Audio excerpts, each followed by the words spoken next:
30 nations fought in the First World War. 50 nations were pulled into the Second. In the recent US-Iran conflict, 20 countries became involved in a matter of just 2 weeks. We carry an outdated image of war. We picture nations lined up across a border, trading fire. But modern conflicts behave like a violent shockwave, instantly destabilizing regions thousands of miles away.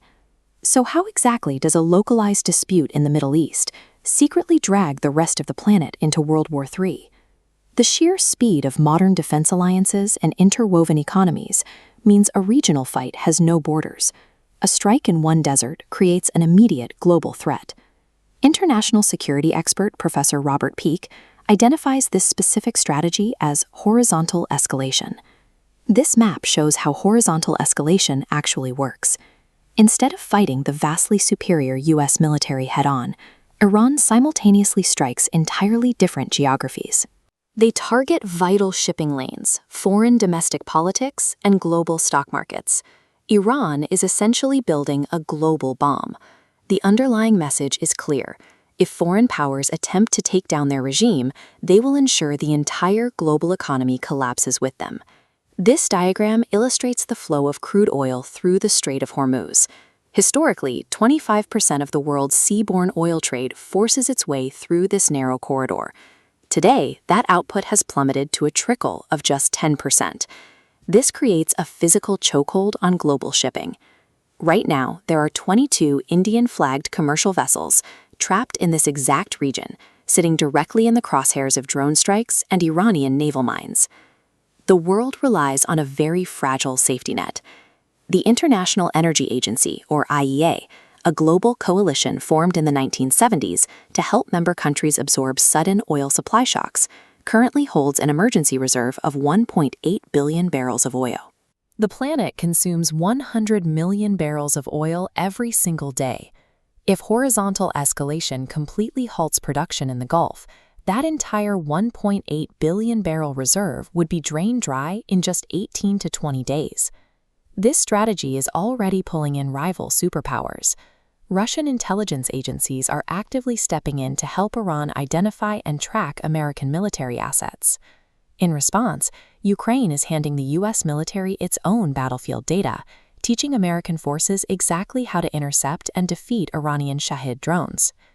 Shahid drones are low-cost, explosive-laden aircraft designed to crash directly into their targets. Meanwhile, China is providing Iran with a massive financial cushion by purchasing 80% of its shipped oil using the Chinese yuan. China then uses the chaos in the Middle East as a geopolitical distraction to escalate threats against Taiwan. Through these intersecting interests, a localized conflict over a single stretch of water has rapidly mutated into an active proxy war spanning 3 different continents. Both sides are utilizing AI for targeting and deepfakes for propaganda, but the ultimate threat remains strictly physical. The US military is publicly flexing bombers like the B-52, a core component of its nuclear triad, the ability to launch nuclear weapons by land, sea, or air. Iran points to recent history to justify its own nuclear ambitions. The US government previously tore up the JCPOA, a 2015 agreement limiting Iran's nuclear capabilities in exchange for lifted sanctions. With trust broken, Iranian leadership views a nuclear weapon as their only absolute guarantee of survival. They watched the geopolitical lesson of Ukraine in 1996. Ukraine voluntarily dismantled the 3rd largest nuclear arsenal in the world, proving that giving up nuclear deterrence is often an open invitation for a future invasion. This leaves American leadership caught in an unwinnable trap. They must either retreat and allow a new, hostile nuclear power to establish itself, or invade and trigger a decades-long war. Horizontal escalation ends the luxury of neutrality. These battle lines stretch from the Middle East directly into your local economy. This graph tracks the cost of raw plastics for local shopkeepers packaging groceries. In a matter of weeks, the price violently spiked from 120 rupees per kilogram to 200 rupees, directly tied to the oil chokehold thousands of miles away. The manufacturing sector is taking direct hits. In towns like Morbi, Gujarat, entire tile manufacturing units are shutting their doors, completely paralyzed by severe fuel shortages. People lose their jobs and basic goods become unaffordable.